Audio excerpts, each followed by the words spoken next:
In today's video, I'll show you how to remove a hyperlink in Zoho Sheet. This is especially useful when you're cleaning up data, fixing imported information, or simply trying to avoid accidental clicks that take you away from your spreadsheet. Start by selecting the cell that contains the hyperlink you want to remove. It might be a web address, an email link, or any text that automatically directs you somewhere else. Once you've located it, double-click the cell to enter editing mode.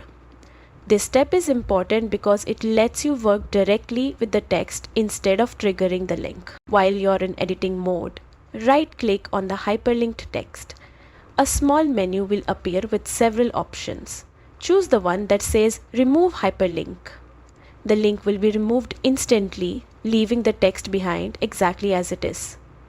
If the cell contains extra words or notes along with the hyperlink, only the link itself is taken out. Everything else stays untouched.